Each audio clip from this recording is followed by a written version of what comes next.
اهدنا الصراط المستقيم. Assalamualaikum warahmatullahi wabarakatuh. Innal hamdalillah nahmaduhu wa nasta'inuhu wa nastaghfiruh wa na'udzu billahi min shururi anfusina wa min sayyiati a'malina.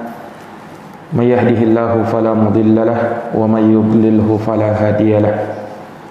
Asyhadu an la ilaha illallah wahdahu la syarika lahu wa asyhadu anna Muhammadan abduhu wa rasuluh. Ya ayyuhalladzina amanu taqullaha haqqa tuqatih wa la tamutunna illa wa antum muslimun. Ya ayyuhan nasu taqu rabbakumul ladzi khalaqakum min nafsin wahidah wa khalaqa minha zawjaha wa batha minhuma rijalan katsiran wa nisaa'a wattaqullaha alladzi tasaaluna bihi wal arham innallaha kana 'alaikum raqiba.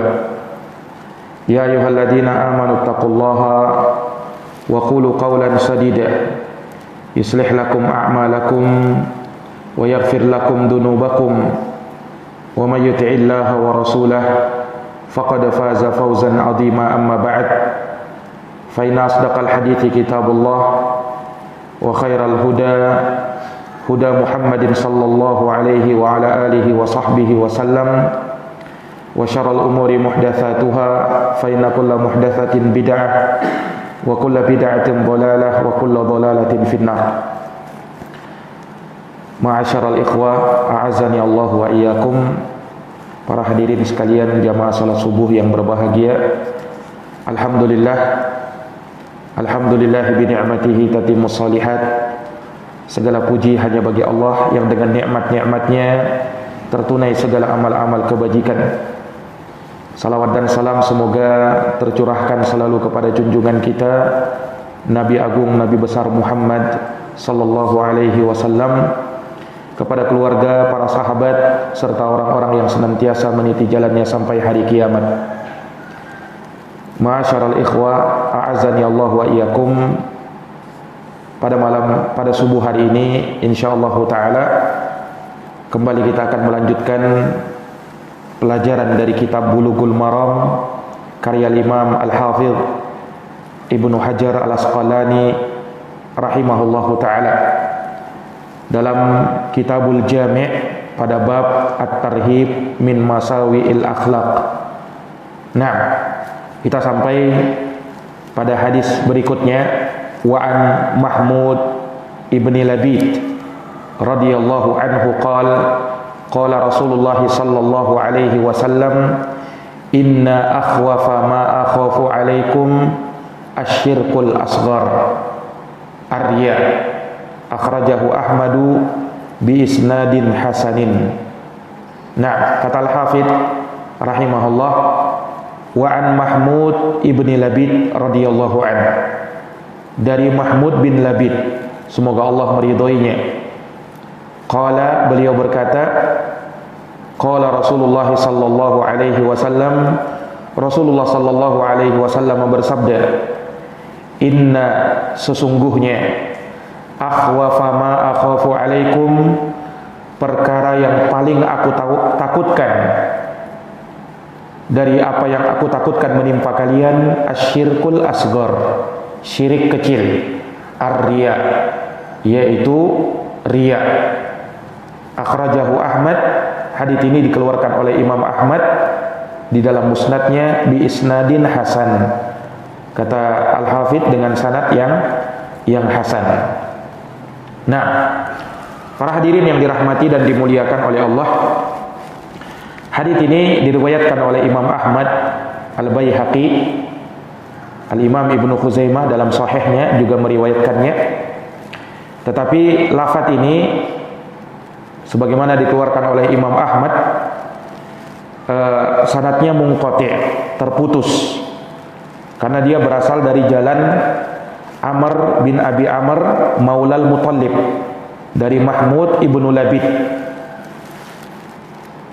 Sementara Amr bin Abi Amr itu tidak menjumpai seorang pun dari sahabat Nabi. Nah, Mahmud bin Labid Yang rajih beliau termasuk sahabat Nabi. Sementara yang meriwayatkan hadits itu Amr bin Abi Amr tidak berjumpa dengan sahabat Nabi, sehingga sanad hadits ini munqati', terputus. Akan tetapi hadits ini diriwayatkan oleh Imam Al-Baghawi, ya, dan beliau menyebutkan perantara antara Amr bin Abi Amr dengan Mahmud bin Labid, yaitu seorang rawi yang bernama Asim ibnu Umar ibni Qatadah, dan dia adalah thiqah, seorang yang terpercaya. Maka atas dasar ini hadits ini bisa dinilai sebagai hadits yang hasan, sanadnya hadits hasan. Oleh karenanya Al-Imam Al-Albani rahimahullahu taala mensahihkan hadits ini di dalam kitabnya As-Sahihah pada nomor hadits 951, dan hadits ini dihasankan sanadnya pula oleh Syekh Sa'ad Asy-Syatri hafizahullahu taala di dalam Syarah Bulughul Maram. Nah, sehingga hadits ini adalah hadits yang kuat, ya, bisa dijadikan hujjah. Nah, hadits ini bersumber dari sahabat yang bernama Mahmud ibnu Labid. Mahmud ibnu Labid, dan beliau adalah sahabat junior, sahabat kecil, di mana kebanyakan riwayat beliau dari Nabi sallallahu alaihi wasallam itu bersumber dari sahabat yang lain. Yani beliau mengambilnya dari sahabat senior. Nah, karena ketika itu di masa Nabi SAW beliau masih kecil. Beliau sempat melihat Nabi sallallahu alaihi wasallam, dan beliau termasuk sahabat Ansar, ya, dari kaum Ansar. Beliau meninggal pada tahun 91 Hijriah. Beliau meninggal pada tahun 91 Hijriah. Nah, salah satu hadis yang beliau riwayatkan adalah hadis yang mulia ini, di mana Rasulullah bersabda, "Inna akhwafa ma akhafu alaikum." Sesungguhnya perkara yang paling aku takutkan dari apa yang aku khawatirkan menimpa kalian adalah syirik kecil, yaitu riya. Hadis ini menunjukkan kepada kita bahwa riya termasuk syirik kecil, dan syirik itu terbagi menjadi dua. Ada syirik besar dan ada syirik kecil. Apa bedanya? Kalau syirik besar mengeluarkan pelakunya dari Islam, tapi kalau syirik kecil tidak sampai mengeluarkan pelakunya dari Islam. Syirik besar menyebabkan pelakunya kekal di dalam api neraka, tapi syirik kecil tidak sampai mengekalkan pelakunya dari api neraka. Nah, ini diantara perbedaan syirik besar dan syirik kecil. Nah, ketika disebutkan syirik kecil bukan artinya dosanya kecil, dosanya besar, bahkan lebih besar dari dosa-dosa besar yang ada. Disebut dengan syirik kecil sebab di sana ada syirik besar. Tetapi dosanya dari syirik kecil ini dosa yang sangat besar. Nah, para hadirin yang dirahmati dan dimuliakan oleh Allah Subhanahu wa taala, di dalam hadits ini ada tambahan dalam riwayat tersebut. Al-Imam Al-Hafidz Ibnu Hajar hanya meringkasnya. Kalau tambahannya di situ dikatakan yaqulullahu azza wa jalla, Allah azza wa jalla berfirman, lahum, kepada mereka, yakni orang-orang yang beramal dengan riya. Allah berfirman kepada mereka yaumal qiyamah, pada hari kiamat, idza juziyan nasu bi a'malihim, tatkala manusia dibalas dengan amal perbuatan mereka. Allah berfirman kepada mereka ini, orang-orang yang riya dalam amalannya, idhabu ilal ladzi kuntum turauna fid dunya. Kata Allah, pergilah kalian kepada orang-orang yang dulu kalian riya karena mereka di dunia. Pergilah ke sana. Fanzuru hal tajiduna indahum jaza. Kemudian lihatlah apakah kalian bisa mendapatkan balasan pahala dari mereka. Ini orang-orang yang riya nanti pada hari kiamat Allah suruh pergi ke orang-orang yang dulunya dia riya ketika di dunia, yang dia beramal karena ingin dipuji, ingin disanjung, ingin dilihat oleh orang. Kau pergi ke sana, apakah kau dapatkan balasan dari mereka? Ternyata dia tidak mendapatkan balasan sedikit pun juga. Amalannya sia-sia, tidak berguna, dan tidak membuahkan pahala. Ini para hadirin yang dirahmati dan dimuliakan oleh Allah Subhanahu wa ta'ala. Nah, hadits ini disebutkan terkait dengan bahaya sifat riya. Riya itu beramal karena ingin mendapatkan sanjungan manusia, beribadah supaya ingin dilihat, ingin mendapatkan pujian karena hal itu. Mirip dengan riya apa yang diistilahkan dengan sum'ah. Sum'ah beramal karena ingin didengar. Sama, mirip dengan riya. Tapi kalau riya itu dengan perbuatan. Kalau sum'ah itu dengan ucapan. Misalnya dia membaca Quran, ketika ada orang lain yang mendengarkannya, dia bagus-baguskan suaranya. Supaya apa? Supaya orang memujinya. Oh, bagus suaranya. Nah, merdu suaranya. Sengaja dia lakukan itu karena ingin dipuji. Kalau memang suaranya bagus, ya, dan memang seperti itu, tidak ada niatnya untuk riya, maka tentunya tidak masuk dalam hal ini. Tapi dia melakukan hal itu dengan niatan supaya mendapatkan pujian, mendapatkan sanjungan. Nah, maka ini masuk di dalam sum'ah. Masuk di dalam sum'ah.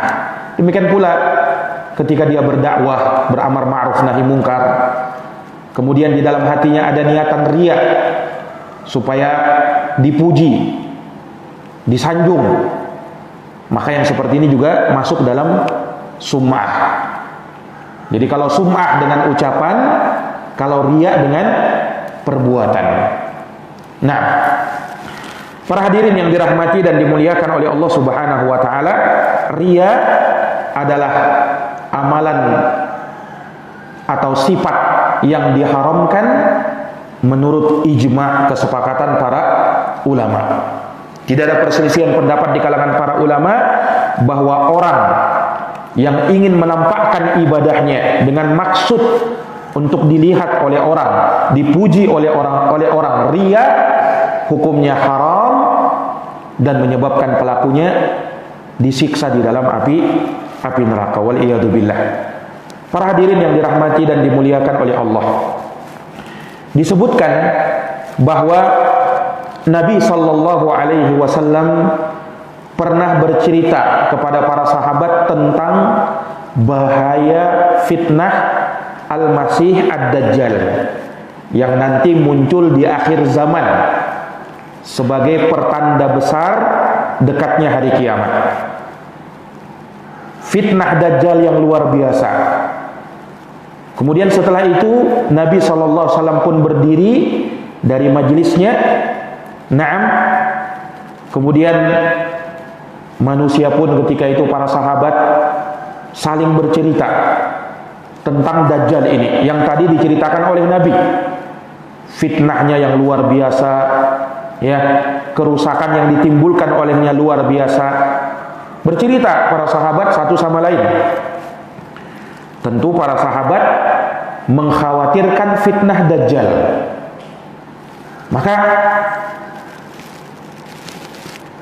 ketika itu mereka asik bercerita tentang Dajjal dan mereka sangat mengkhawatirkan akan hal tersebut, tiba-tiba Rasulullah datang kepada mereka, datang kepada para sahabat, kemudian bersabda, ala ukhbirukum, inginkah ku kabarkan kepada kalian, bima huwa akhafu alaikum, bima huwa akhwafu alaikum indi minal masihid dajjal, inginkah ku kabarkan kepada kalian akan sesuatu yang lebih aku khawatirkan menimpa kalian ketimbang fitnah dajjal.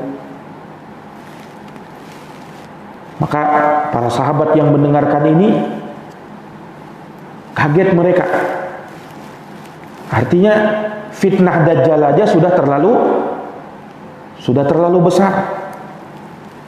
Apakah ada fitnah yang lebih berbahaya dari fitnah dajjal? Maka mendengarkan itu, para sahabat mengatakan, bala ya Rasulullah, tentu ya Rasulullah, kami mau. Apa kiranya fitnah yang lebih berbahaya dari fitnah dajjal? Maka Rasulullah bersabda, asyirkul asghar, syirik kecil, wa huwa riya, yaitu riya. Syirik kecil yaitu riya. Ini menunjukkan bahwa riya ternyata lebih berbahaya daripada dajjal, wal iyadu billah. Nah, ini yang terkadang banyak tidak disadari oleh manusia. Dalam satu riwayat, ya, sebagaimana dari Abu Sa'id Al-Khudri, riwayat Imam Ibnu Majah, Rasul mengatakan asyirkul khafi, riya itu dengan syirik yang tersembunyi. Riya adalah syirik yang tersembunyi. Nabi contohkan, ayyaqumar rajulu yusalli fayuzayyinu salatahu lima yara min nadhari rajulin, di mana seseorang berdiri untuk sholat, kemudian dia memperbagus sholatnya, mengindah-indahkan sholatnya. Dia lakukan itu karena dia tahu ada orang lain yang memperhatikan sholatnya. Ini riya. Jadi seseorang misalnya sholat, biasa dia sholat,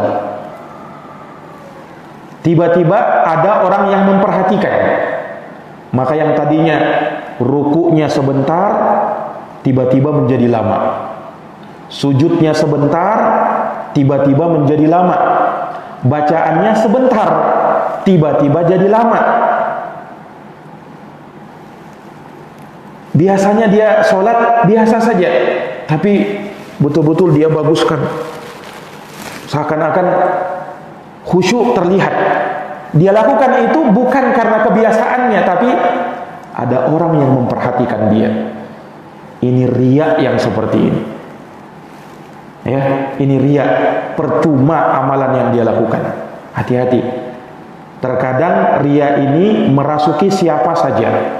Awal mula dia beribadah lillah, karena Allah. Tetapi riya bisa muncul di pertengahan ibadah. Riya bisa muncul di pertengahan ibadah. Biasanya dia mengaji misalnya, ya, baca Quran dengan suara biasa. Tiba-tiba ada orang lain masuk, langsung dia keluarkan suara Misyari Rosyidnya misalnya. Langsung dia berlagu. Loh, kenapa? Sebelumnya kalau memang dia seperti itu sebelumnya, tidak ada masalah. Tetapi ini dia lakukan, dia keluarkan suara-suara indahnya sengaja supaya apa? Orang mendengarnya dan memujinya. Ini sum'ah yang seperti ini. Sum'ah itu saudaranya riya. Nah, ini para hadirin yang dirahmati dan dimuliakan oleh Allah Subhanahu wa ta'ala. Dan sekali lagi, riya bisa menghinggapi siapa saja. Tidak peduli dia ustadzkah, penuntut ilmukah, ya, orang kaya kah, orang miskinkah, siapa saja bisa kena penyakit riya ini. Nah, para hadirin yang dirahmati dan dimuliakan oleh Allah Subhanahu wa ta'ala, ya, maka seseorang tatkala dia riya dengan amalannya, dia ingin mendapatkan pujian dan sanjungan dari orang lain, maka ini menyebabkan amalnya menjadi sia-sia. Sebab dia telah mencacati satu syarat dari syarat diterimanya amalan, yaitu ikhlas. Syarat diterimanya amalan harus ikhlas. Sementara orang yang ria tidak ada keikhlasannya. Ikhlas itu beramal karena Allah, itu ikhlas. Sementara ria, dia beramal karena orang lain, karena supaya dapat pujian, supaya dapat sanjungan. Ini ria. Jadi sudah mencacati keikhlasannya. Dia sudah berbuat syirik, ya, karena beramal untuk manusia. Lihat, syirik itu tatkala seorang beribadah kepada selain Allah. Nah, di dalam ria ada yang seperti ini. Orang yang ria, dia beribadah kepada selain Allah karena dia beramal untuk manusia, bukan untuk Allah. Dia beribadah karena manusia, bukan karena Allah. Dan inilah ciri ibadahnya kaum munafikin. Ciri ibadahnya kaum munafikin, karena ria, ingin mendapatkan pujian supaya dilihat. Nah, makanya disebutkan dalam Quran, Allah berfirman, innal munafiqina yukhadi'un Allah. Sesungguhnya orang-orang munafik, mereka menipu Allah. Wa huwa khadi'uhum, dan Allah membalas tipuan mereka. Wa idza qamu ila sholati qamu kusala. Dan apabila mereka berdiri untuk sholat, maka mereka berdiri dengan sangat malasnya. Yura'unan nas, mereka ingin riya dilihat oleh manusia. Wala yadhkurunallaha illa qalila, dan mereka tidak mengingat Allah subhanahu wa ta'ala kecuali sedikit. Ini kaum munafikin yang mereka beramal riya karena ingin mendapatkan sanjungan, pujian, dan dilihat oleh manusia. Maka ria, siapa yang ria, maka dia telah menyerupai kaum munafikin. Menyerupai kaum munafikin. Karena itu di antara sifat utama orang-orang munafik. Orang munafik nanti dia mau sholat ketika waktu terang. Kalau waktu gelap tidak mau dia sholat. Kenapa? Karena di waktu gelap, ya, apalagi dulu di zaman Nabi belum ada lampu seperti sekarang. Mereka tidak mau menghadiri sholat maghrib, sholat isya, sholat subuh. Tidak mau mereka. Kenapa? Karena ketika itu tidak ada orang yang lihat. Tapi kalau sholat zuhur dan asar, kaum munafikin kadang hadir. Nah, ini para hadirin yang dirahmati dan dimuliakan oleh Allah. Nah, dan perhatikan, Nabi SAW menyebutkan riya ini termasuk syirik. Dan kita tahu bahwa syirik itu dosa yang paling besar. Ya, syirik itu dosa yang paling besar. Nah, yang Allah Subhanahu wa taala sebutkan di dalam Al-Qur'an, innallaha la yaghfiru ayyushraka bih. Sesungguhnya Allah tidak mengampuni dosa syirik. Allah tidak mengampuni dosa syirik. Nah, Syekhul Islam Ibnu Taimiyah rahimahullahu taala berdalil dengan ayat ini bahwasanya riya juga termasuk di dalam ayat. Allah tidak ampuni orang yang riya kalau dia meninggal belum bertaubat kepada Allah Subhanahu wa taala. Sebab Allah mengatakan innallaha la yaghfiru ayyushraka bih. Allah tidak mengampuni dosa syirik. Dan riya termasuk syirik. Allah tidak ampuni. Walaupun mereka bersepakat bahwasanya, ya, pelaku dosa syirik kecil tidak sampai dikekalkan di dalam neraka. Nanti kelak akan masuk surga. Nah, tetapi sebagian ulama seperti Syekhul Islam Ibnu Taimiyah mengatakan bahwasanya syirik kecil atau riya termasuk dalam ayat, keumuman ayat, Allah tidak mengampuni dosanya. Ya, dan ini pendapat yang diselisih oleh mayoritas para ulama, jumhur ulama yang berpendapat bahwa riya tahtal masyiah, masih di bawah kehendak Allah. Jika Allah menghendaki, dia akan diampuni. Jika tidak, maka Allah akan memasukkan ia ke dalam api api neraka. Nah, hanya saja orang yang melakukan ketaatan, amal ibadah dengan maksud murni riya, amal ibadahnya itu ya dihapuskan oleh Allah Subhanahu wa taala dan dia mendapatkan dosa karenanya. Mendapatkan dosa karenanya. Ya. Sama halnya kalau ada orang yang beramal karena akhirat, karena Allah, tetapi disisipin juga karena ingin dilihat, berimbang. Nah, ini juga menghapuskan amalannya. Allah tidak ridho dipersekutukan dengan sesuatu apapun. Man amila amalan, siapa yang beramal suatu amalan, asyraka fihi ma'i ghairi, taraktuhu wa syirkahu. Siapa yang beramal suatu amalan yang ia menyekutukan aku di dalam amalan tersebut dengan selainku, maka aku tinggalkan dia dan kesyirikannya. Ya, aku akan tinggalkan dia dan kesyirikannya. Ini para hadirin yang dirahmati dan dimuliakan oleh Allah Subhanahu wa taala. Sehingga orang yang riya, sia-sia amalannya, tidak ada manfaatnya, tidak ada faidahnya. Yang dia dapatkan cuman capek, lelah, letih dalam beramal, tapi sia-sia, tidak ada gunanya. Dia hanya mendapatkan kelezatan sesaat, itu pun kalau manusia memujinya. Ya, misalnya dia beramal karena ingin dilihat, ingin didengar. Apakah otomatis orang melihatnya, orang menyanjungnya? Bisa jadi hanya karena perasaannya saja. Ada orang masuk, tiba-tiba dia memperindah ibadahnya, padahal orang mungkin tidak memperhatikan dia, ya kan? Dia tidak dapat pujian. Atau dia membaguskan ibadahnya supaya orang lain memujinya, padahal orang lain tidak memujinya. Nah, sehingga apa? Sudah tidak dapat di akhirat, di dunia juga tidak dapat. Kalau di dunia juga dapat, misalnya dia dapat pujian, di akhirat tidak dapat. Allah Subhanahu wa taala berfirman di dalam surat Al-Baqarah ayat 264, ya ayyuhalladzina amanu, wahai orang-orang yang beriman, la tubtilu shadaqatikum bil manni wal adha. Jangan kalian batalkan sedekah kalian bil manni wal adha, dengan selalu mengungkit-ungkitnya. Jangan. Kalau sudah sedekah, jangan diungkit-ungkit. Wal adha, dan jangan menyakiti hati si penerima. Ada orang yang memberikan hartanya, kemudian dia hina. Ini sudah miskin, hidup lagi ini. Nah, tapi dikasih uang. Nah, ini percuma ini. Sedekahnya, percuma. Nah, kata Allah, jangan kau batalkan amalanmu, sedekahmu dengan itu.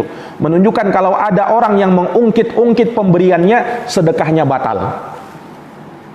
Ya, dia ungkit-ungkit. 10 tahun yang lalu, saya kan sudah kasih kau. 10 tahun yang lalu.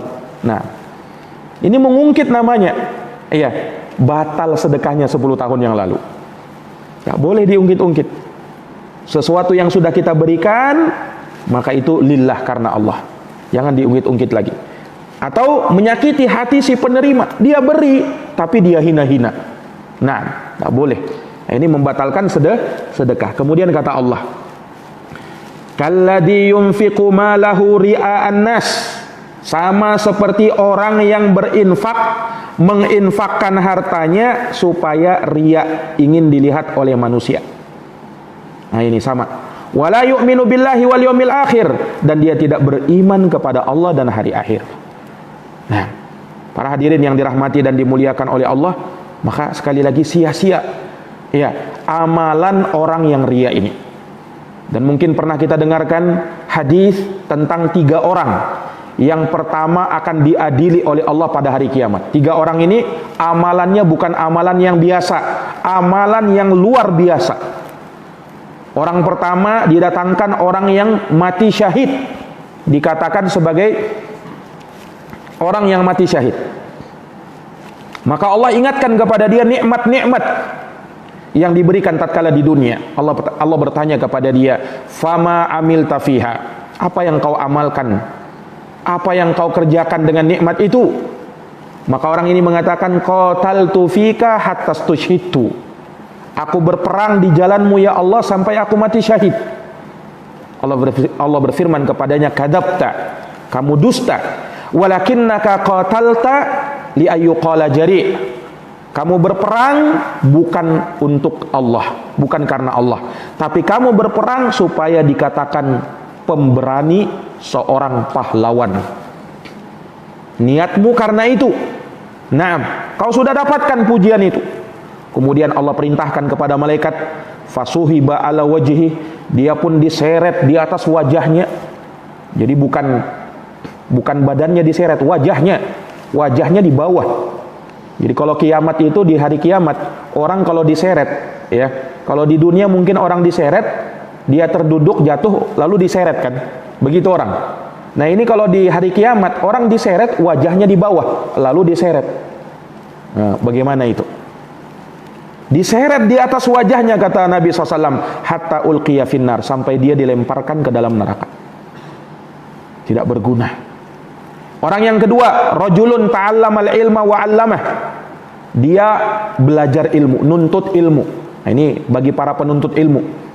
Wa 'allamah. Nah, ini bagi para pengajar, bagi para guru, bagi para ustadz. Dia mengajarkan ilmunya. Wa qara al-Qur'an, ini bagi para qari Quran, orang yang membaca Quran. Jadi dia penuntut ilmu, ustadz, qari, pembaca Quran. Didatangkan orang ini, Allah ingatkan nikmat kepada dia, dia pun mengakuinya. Allah tanya, fama amilta fiha, apa yang kau amalkan dengan nikmat itu? Lalu dia mengatakan, ta'allamtul ilma wa 'allamtuhu wa qara'tu fikal Qur'an. Ya Allah, aku belajar, aku mengajar, dan aku baca Quran karenamu. Allah tahu niat hambanya. Allah berfirman, kadzabta, kamu dusta. Walakinnaka ta'allamtal ilma li ayyuqal alim wa qara'tal Quran li yuqala huwa qari'. Kamu itu sebenarnya niatanmu, kamu nuntut ilmu supaya dikatakan alim. Kamu baca Quran supaya dikatakan qari', ahli baca Quran. Nah ini riya kamu sum'ah kamu. Maka Allah perintahkan malaikat diseret di atas wajahnya, dilemparkan ke dalam neraka, wal iyadu billah. Lihat, amalannya luar biasa, penuntut ilmu, ustadz, orang yang baca Quran, pembaca Quran, tapi berakhir seperti itu. Kenapa? Gara-gara apa? Gara-gara riya, gara-gara sum'ah. Nah, orang yang ketiga didatangkan, rajulun wasa'allahu alaihi wa a'tahu min asnafil mali kullih. Seorang yang Allah luaskan untuknya harta, Allah berikan perbendaharaan harta seluruhnya untuk dia. Datangkan orang ini, fa'arrafahu ni'amahu fa'arrafaha. Allah pun ingatkan nikmatnya kepada dia, dia pun mengakuinya. Allah bertanya, fama amilta fiha, apa yang kau amalkan? Maka orang ini mengatakan, ma taraktu min sabilin tuhibbu ayyunfiqa fiha illa anfaqtu fiha lak. Tidak ada satupun jalan ya Allah yang aku tinggalkan dari apa yang kau cintai untuk aku berinfak di dalamnya, kecuali aku berinfak karenamu. Dia mengatakan hartanya itu dia infakkan karena Allah. Allah tahu niatan dia. Allah katakan, kadzabta, kamu dusta. Walakinnaka fa'alta liyuqala huwa jawad. Kamu ini nyumbang, kamu ini sedekah, kamu ini ya memberikan hartamu supaya dikatakan dermawan. Ini bagi para penyumbang. Ya, harus diluruskan niatnya.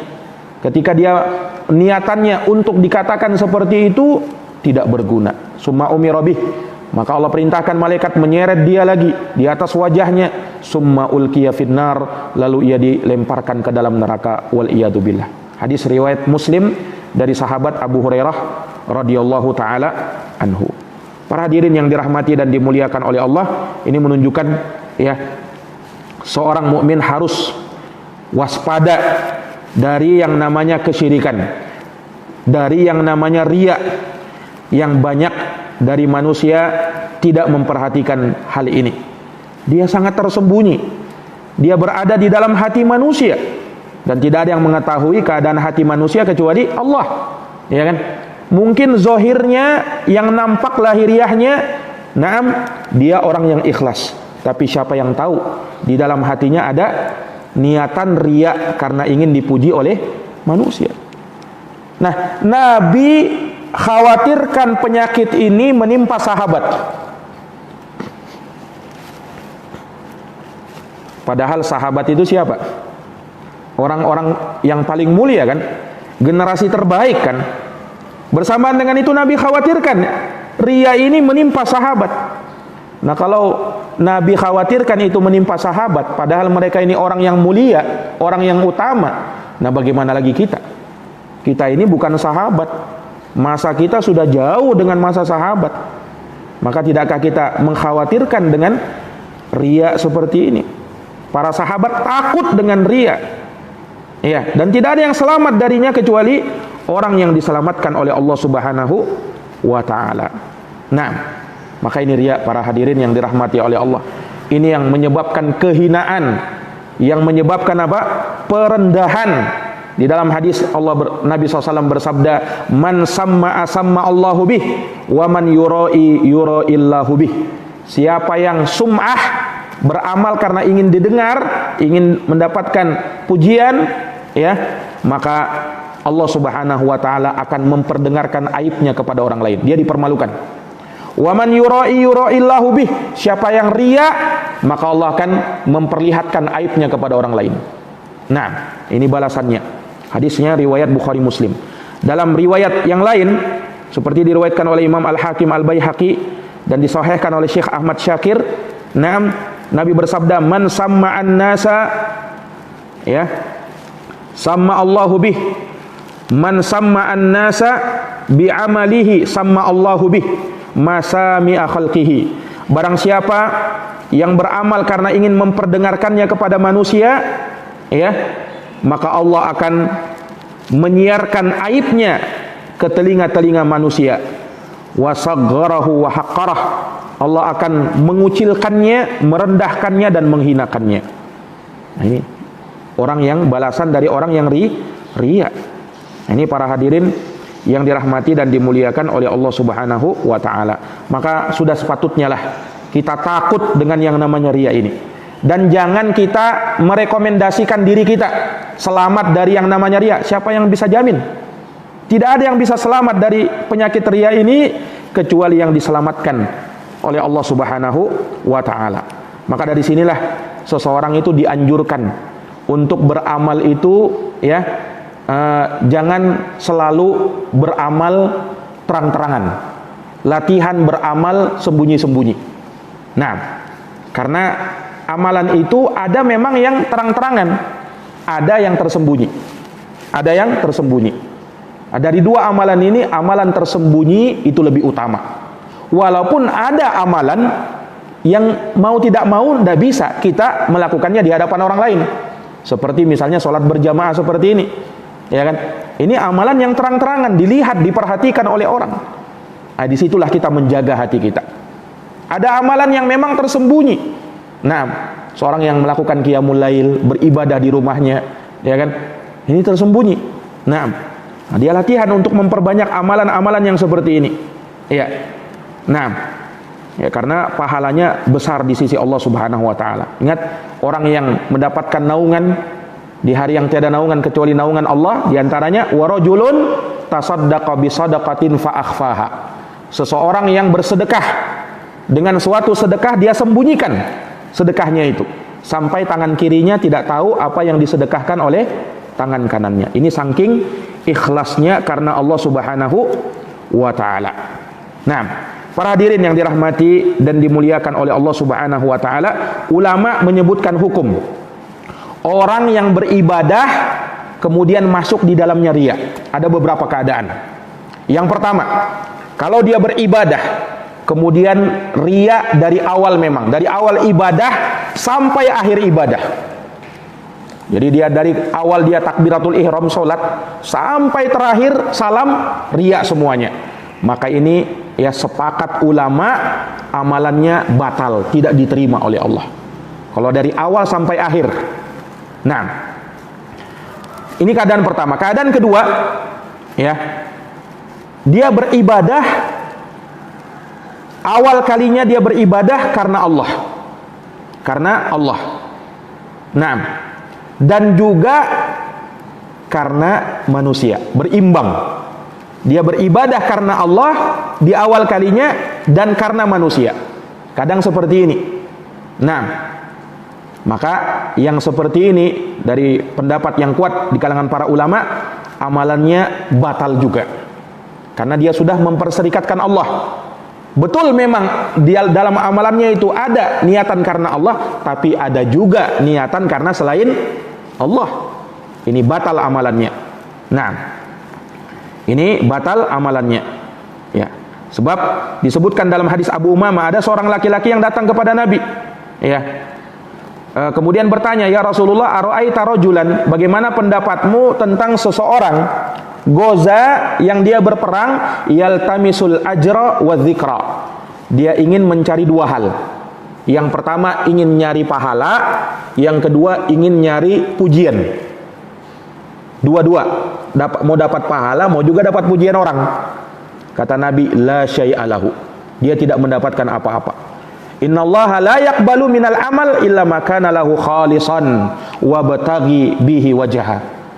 Kata Nabi SAW, Allah tidak menerima amalan kecuali ikhlas karena Allah dan mengharapkan wajah Allah. Hadis riwayat Imam An-Nasai dengan sanad yang hasan.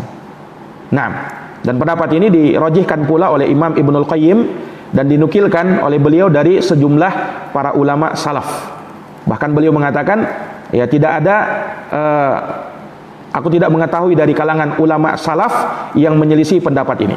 Jadi kalau ada amalan berimbang lillah karena Allah dan karena manusia, amalannya juga batal. Amalannya juga batal. Yang ketiga, keadaan yang ketiga, amal ibadah yang dia lakukan asalnya murni karena Allah. Murni karena Allah. Ya. Kemudian di tengah-tengahnya muncul riya. Bedakan ya, yang pertama dan yang kedua. Kalau yang pertama memang dari awal sampai akhir karena manusia, karena orang. Yang kedua, dari awal sampai akhir karena Allah dan karena manusia. Ini dua-duanya batal amalnya. Nah, kalau yang ketiga, dia beribadah awalnya murni karena Allah. Tiba-tiba di pertengahan muncul riya. Nah, kalau yang seperti ini batal enggak amalannya? Dirinci kata para ulama. Ya. Dirinci yang seperti ini. Kalau ya, tatkala dia beribadah karena Allah awalnya, kemudian muncul riya dan dia berusaha menolaknya, maka yang seperti ini tidak membatalkan amalannya. Artinya dia beribadah kan, kemudian tiba-tiba muncul perasaan riya, dan dia sadar itu, ini riya ini. Maka dia mulai fokuskan konsentrasi karena Allah. Yang seperti ini tidak memudaratkan. Yang seperti ini tidak memudaratkan amalannya, sah amalannya. Yang membahayakan amalannya kalau dia beribadah awalnya karena Allah, kemudian muncul riya, tapi dia teruskan riyanya itu sampai akhir ibadah. Sampai akhir ibadah. Maka ibadahnya, kata para ulama, dilihat.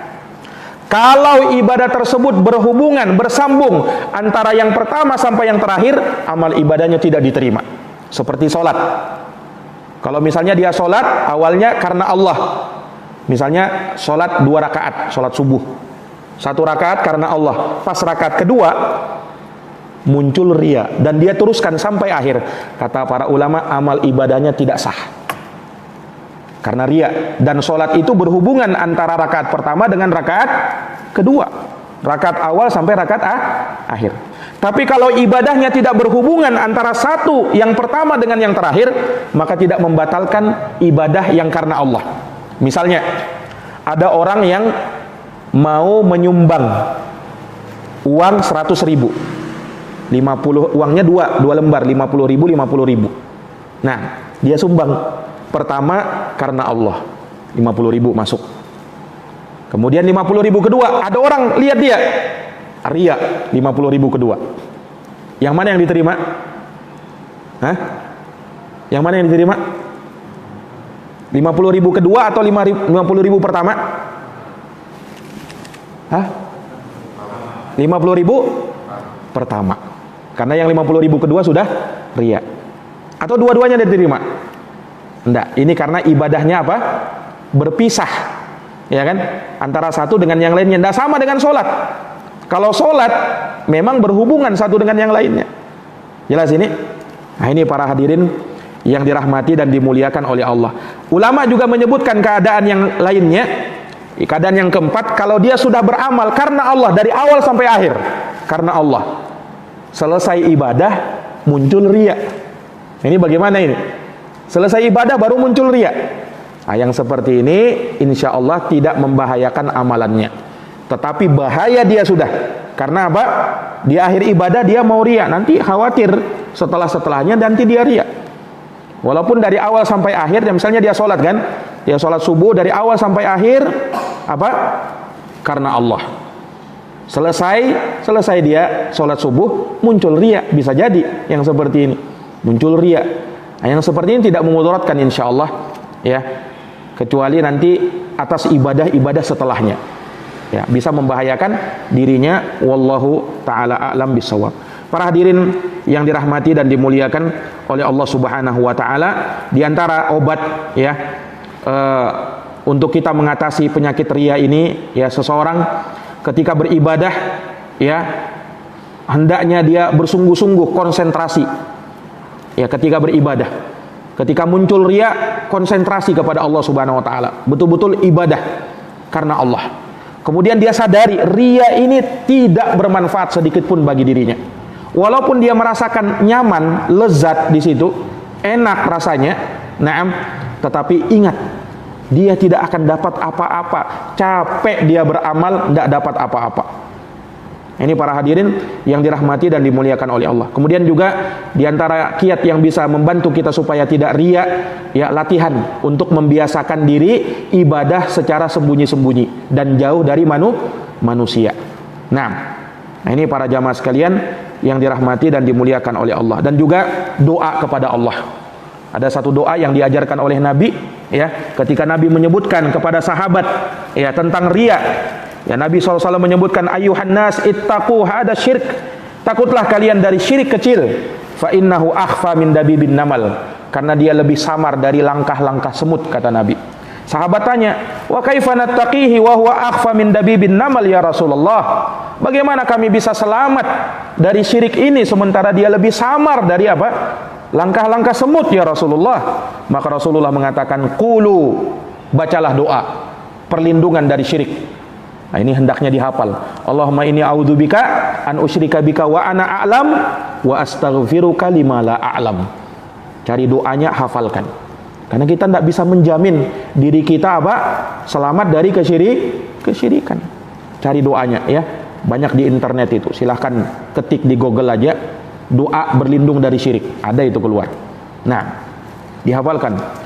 Para hadirin yang dirahmati dan dimuliakan oleh Allah Subhanahu wa taala, maka kita memohon keselamatan kepada Allah Subhanahu wa taala dari bahaya syirik kecil, bahaya riya. Naam, dan kita mawas diri darinya. Takutlah dari syirik kecil yaitu riya. Naam, karena dia akan membinasakan, menghapuskan amal ibadah yang kita kerjakan karena riya tersebut. Wallahu a'lam bishawab. Demikian yang bisa kami sampaikan, lebih dan kurangnya mohon dimaafkan. Hadanallahu wa iyyakum ajma'in. Subhanakallahumma wa bihamdika asyhadu an la ilaha illa anta astaghfiruka wa atubu ilaik. Walhamdulillahirabbil alamin. Assalamualaikum warahmatullahi wabarakatuh.